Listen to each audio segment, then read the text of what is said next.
that's what I'm doing every single day, is writing music. So, you know, when you're sitting with somebody, you know, even though you're older than them and even though, you know, you've been doing this for longer, we're all still faced with the same challenges. What comes next? How does it fit together? How do these layers work? You know, things like that. So I really enjoy it because, you know, it's sort of, especially now, it's sort of this increasing fragmentation of culture where we don't all listen to exactly the same songs or read the same books. And so, you know, there's always new energy being injected into things. And I have a pretty good idea of what's out there in terms of what's happening in festivals, what's happening in different labels and in different cities, because I travel a lot. And so I sort of feel like I can bring that back, you know, and see how these things meet.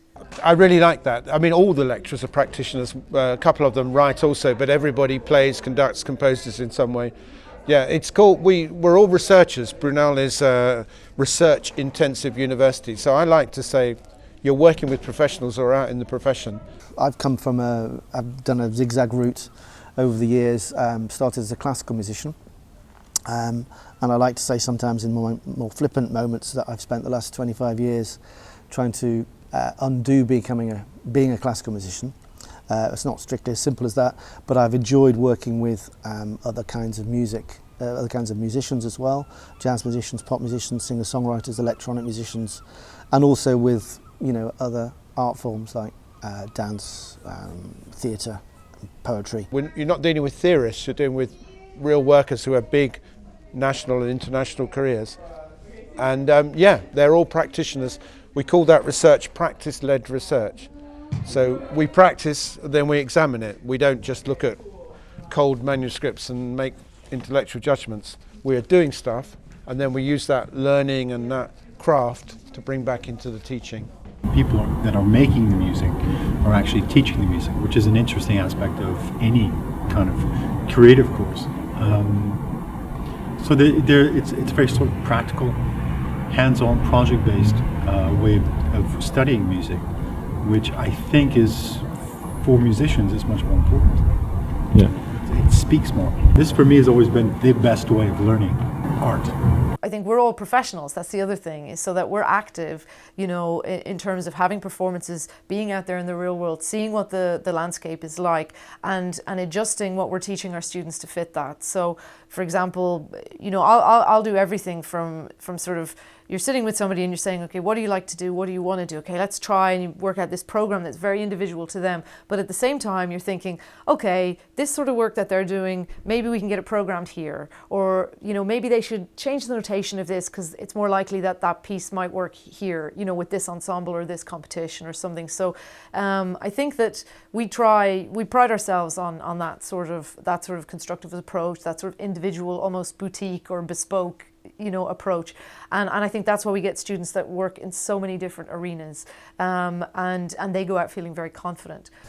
We take in classical musicians, jazz musicians, pop musicians, singer-songwriters, composers, electronic musicians, and they're all kind of put together in the first year with the curriculum, and it's an interesting mix. And I think that one of the key things about Brunel is we encourage people to learn from each other. I think it's really important to have people at both ends of the spectrum and people who will argue with one another, because it's boring otherwise. We start to see students who've come in of very much of one type suddenly switching and becoming another type of musician, and obviously being able to switch back or again in their third year, so that their pathway becomes interesting and unexpected. And I guess both those two words are key to our aims for our students.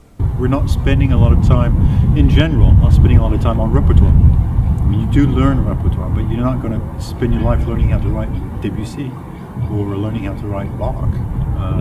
While you learn the techniques, that's not what's the most important part. The idea of labelling is interesting, because you go in, or we used to go in record stores where we'd seek out the label we thought was appropriate, and of course at the tail end of that history of record shops, it soon became obvious to anyone who went in one that you couldn't really find what you wanted because there was always new kinds of categories of music, and the listeners become more and more sort of eclectic, I suppose. So those labels have sort of disappeared.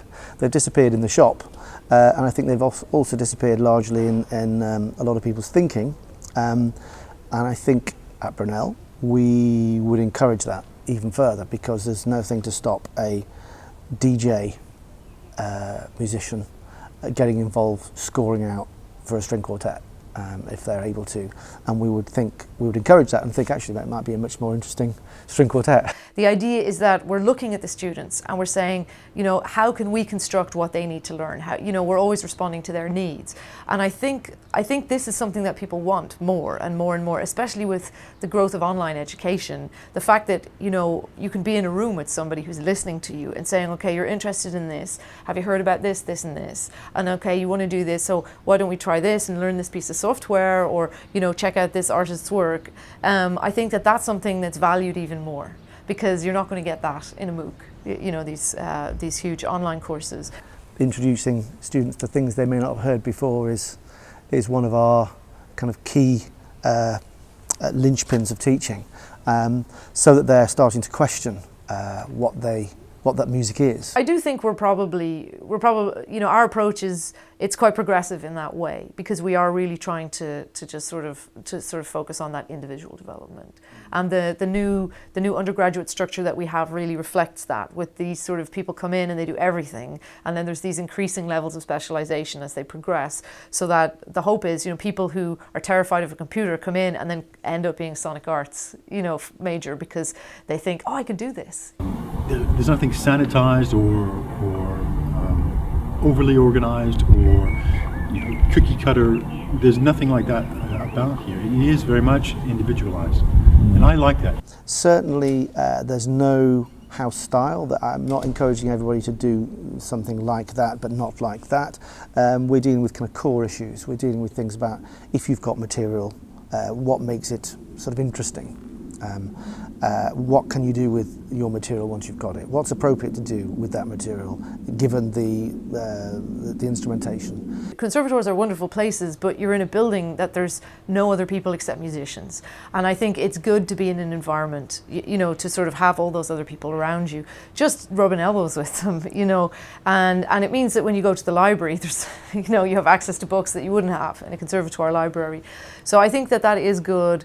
And certainly for a lot of the special projects I notice people do at Brunel, they will draw on friends, and I'll see students I've never seen before, you know, in any of the music classes, come in to help them out, either with programming or technical stuff, or just feet on the ground.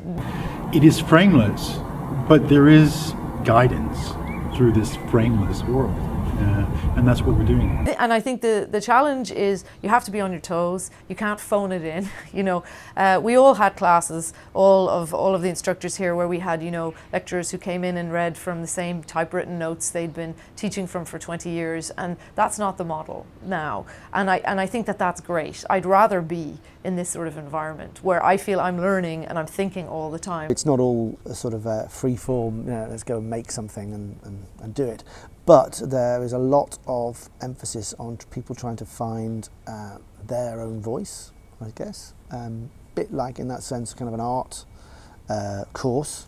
But along the way, obviously, we're encouraging them to sort of know what the possibilities are and what kind of ingredients you can take off the shelf, you know. We want to see our students succeed. We want to see them in the real world having their pieces performed at festivals. We want, you know, that's what we want to see. We want to see that excitement that they have here being only built on throughout their lives.